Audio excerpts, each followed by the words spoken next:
Hi friends, welcome to breath cooking and vlogs. இன்றைக்கி நம்ம செய்ய போகிறது பாவக்காய் வத்தல் தான் செய்ய போகிறோம். அதுக்கு தான் பாவக்காய் அரிஞ்சுட்டு இருக்கோம். பாவக்காவை இந்த மாதிரி ரவுண்டாக அரிஞ்சு உள்ளக்கிற விதையெல்லாம் எடுத்து வச்சுக்கோங்க. அதுக்கப்புறம் அதில் ஒரு தட்டில் போட்டுக்கோங்க. ஒரு 1/4 கிலோ பாவக்காய்க்கு 2 ஸ்பூன் அளவுக்கு மிளகாத்தூள் போட்டு, மஞ்சள்தூள் ஒரு 1/4 ஸ்பூன் போட்டுக்கோங்க.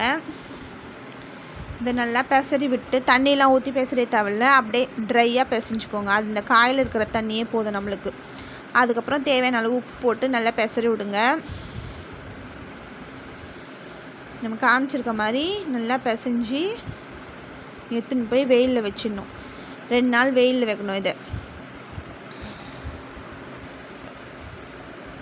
2 நாள் வெயிலில் நல்லா அடிக்கிற வெயிலில் வைங்க. இப்போ வெயில் காலம் தான், நம்ம எடுத்துன்னு போய் வச்சுனா உடனே காஞ்சிரும். இந்த மாதிரி ஒரு பாத்திரத்தில் மாற்றி வச்சுக்கிறீங்களோ இதில் வச்சுக்கோங்க. நாங்கள் சட்டியில் போட்டு காய வைக்கிறோம். காய வச்சிங்கன்னா இது நல்லா டேஸ்ட்டாக இருக்கும். கசப்பாக இருக்கும் தான் வறுத்தா கூட, ஆனாலும் இதெல்லாம் சாப்பிடணும்.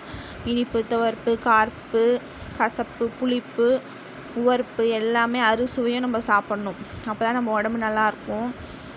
கசப்பாக இருக்குன்னு இந்த பாவக்காய்லாம் சாப்பிடாமல் விட்டுறாதீங்க, எல்லாத்தையும் சாப்பிடுங்க.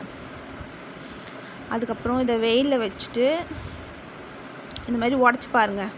நல்லா கிறிஸ்பியாக அப்பளம் போல் நொறுங்குச்சுன்னா அது மறுநாள் வைக்க தேவையில்ல. அந்த மாதிரி நொறுங்கிற அளவுக்கு நம்ம அதை நல்லா காய வச்சு எடுக்கணும். பாருங்கள், இந்த மாதிரி ஆகணும்.